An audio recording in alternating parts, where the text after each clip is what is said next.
Hello! Welcome to GMAT Tuesdays. My name is Kevin, and it's Tuesday. Awesome. We are diving into active reading strategies. We've had a couple of videos about how to be an active reader and what it looks like, and I'd like to give you another strategy or tip. And this is a pretty straightforward one, and it is read to increase your understanding. So this is sort of a two-pronged approach. One, when you read as if you want to increase your understanding of a topic. You want to spend the time that you read expanding your knowledge, expanding it so that you have more things that you understand in this world. The other prong of this approach is that you have to choose the right things to read. So you need to be reading above your level. So don't just read things that are super easy for you. I think that's okay. And I think it's okay to go read things for entertainment. That's great and going to be helpful. But you also need to be choosing topics and choosing articles and choosing reading material that is above your level so that you can actually increase your understanding. And when you do that, then you're going to read differently. You're going to have a focus that's different than if you were reading something for entertainment or if you were just reading something for information.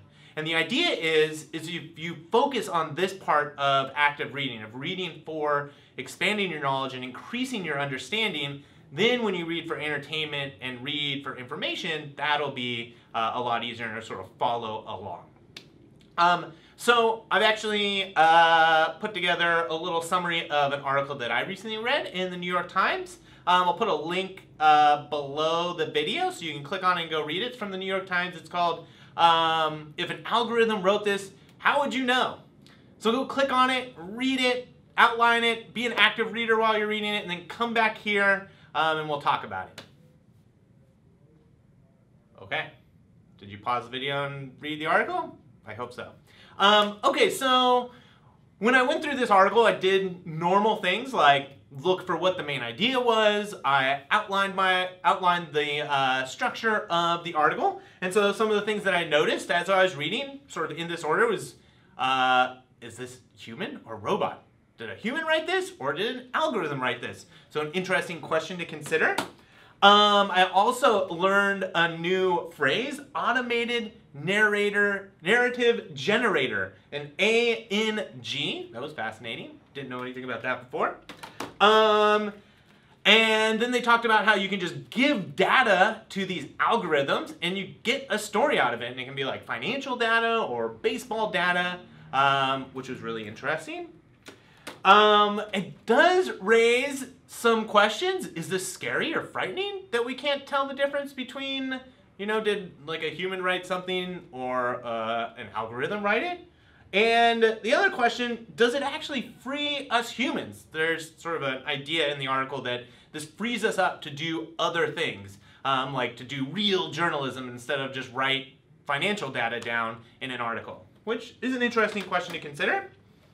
And then at the end, we need to ask ourselves, are we actually giving up more than we get when we use an algorithm to write information? Does it actually benefit us? And so those were the notes that I wrote down while reading. And so to help expand my understanding and to increase it, there's a couple things that I want to do. After I'm done, I want to think, what is this related to? What else do I know about this topic? And so I wrote down, well, I know about the Turing test, which is related to this. It's about whether or not you can tell if you're talking to a human or if you're talking to a robot or a computer program. I also noticed that I can't tell the difference. There was an example in the article, and I couldn't tell which one was written by an algorithm, which one was human, and that actually, was kind of scary. And so that question of like, is this scary? For me, it was like, I felt going into it that I could tell the difference, but then when I was done with the article, I realized that I couldn't.